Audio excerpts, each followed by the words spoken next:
My dear people of God, in our first reading today from the prophet Isaiah, we heard about King Ahaz, who was a king in the line of David.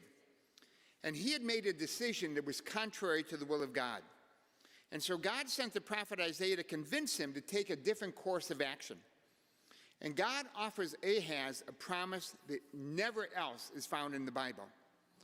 God says to him, Ahaz, ask for a sign. Ask for any sign. I don't care how incredible it is. Ask for a sign and I'll do it for you, because I want you to know not to follow this disastrous path that you're on. But Ahaz had made up his mind. Ahaz didn't want a sign from God. He was going to do what he decided to do. But he feigns piety. He says, oh, no, God forbid that I should ask the Lord for a sign. God forbid that I should tempt the Lord. So he's pretending to be pious, but he's really a stupid, sinful, hard-hearted man who refused to listen to God. And so Isaiah instead speaks about the future, that a virgin shall conceive and bear a son. He will be called Emmanuel, which literally means God is with us. Then in our gospel today, we heard how that prophecy was fulfilled in the fact that the Virgin Mary conceived a son who was to be a king in the line of David. We also see in our gospel today, unlike Ahaz, Joseph, who also is in the line of David, when he hears from the Lord, he changes what he was going to do. So he hears from the Lord and changes his approach, and he's obedient to God.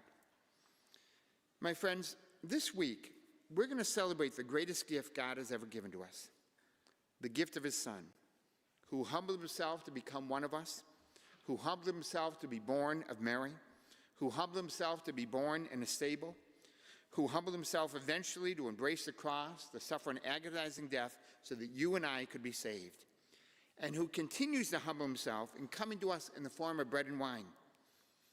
Jesus loves you and me so much that he wants to come into our lives in this very simple, humble manner.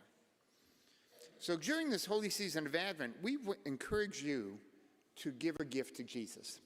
So we have these virtue coins available, and it says on the one side, I have it up here somewhere, it says on the one side, be a saint, and then we had a little prayer card that had a list of virtues that you could be working on, and a little prayer card to help you pray for that virtue. So we're going to ask you, once Advent is over, and of course Advent ends on Wednesday evening with Christmas Eve, we'll ask you starting on Christmas Eve up until the Feast of the Three Kings, that's the Feast of Epiphany, to bring your virtue coins, and we'll have a box for you to put them in. You can bring them anytime up to the Feast of the Three Kings. And in the Feast of the Three Kings, we're going to bring that box with all the virtues that you've been working on and bring it up and present it to the Lord. Just like the three kings presented their gifts to Jesus, we'll bring the virtues we've been working on up to Jesus on that day. But our parish council is also asking for another gift that you can give to Jesus in the next few months. And that's the gift of a commitment to 1 hour a week in the Adoration Chapel during the season of Lent. Lent, of course, begins on Ash Wednesday, which this year is going to be February 18th. And the adoration will be a perpetual adoration for the 6 weeks of Lent, and it'll end on Holy Thursday at 5 p.m. We'll be doing the adoration in the chapel because with the school now and the security, we have to have the church locked during the day, so the adoration will be in the chapel.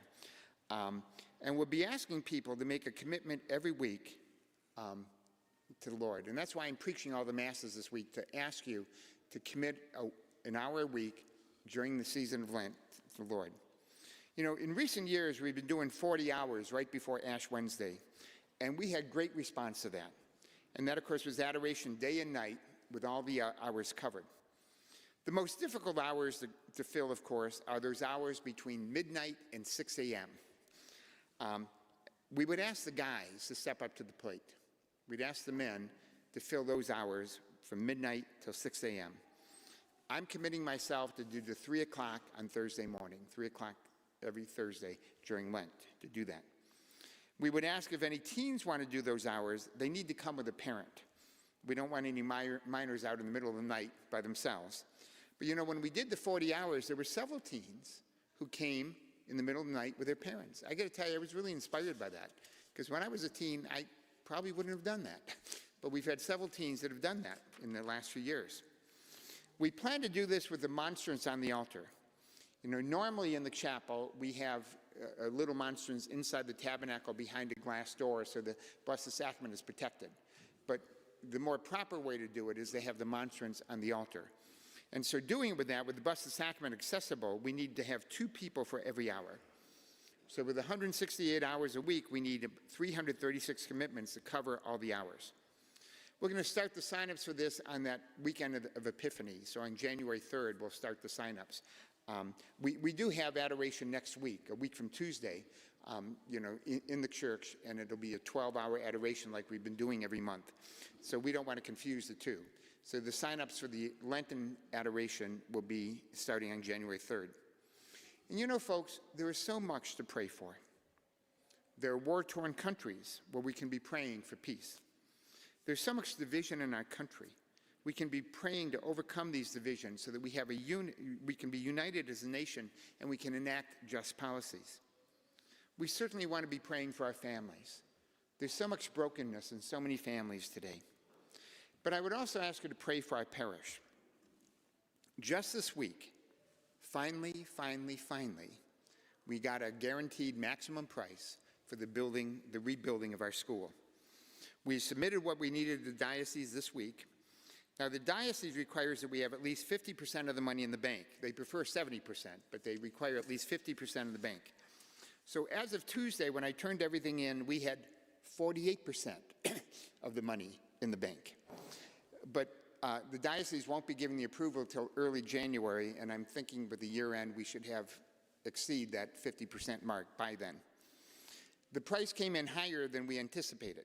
The guaranteed maximum price is $7.9 million. And we're trying to value engineer it to get the number a little lower, but that's higher than we thought. So I'd ask you to be praying that things here will work out smoothly for the rebuilding of school. Not only during those Lenten holy hours, but in your regular daily prayer life, please pray for our parish that all things will go well, particularly as we start to build in early February.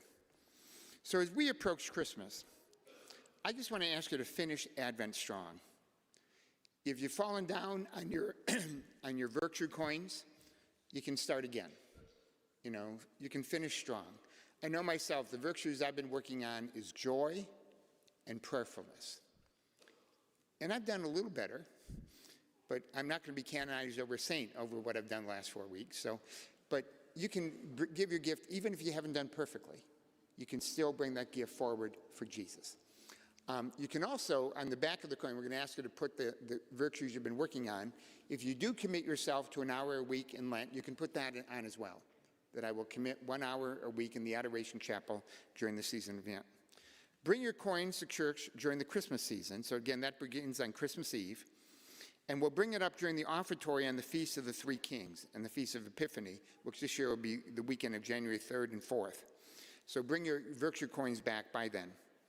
But please, please, please consider giving Jesus that additional gift of an hour a week in his presence in the Adoration Chapel, all during Lent. Again, obviously there's a lot of need for prayers in our world, in our country, and in our families.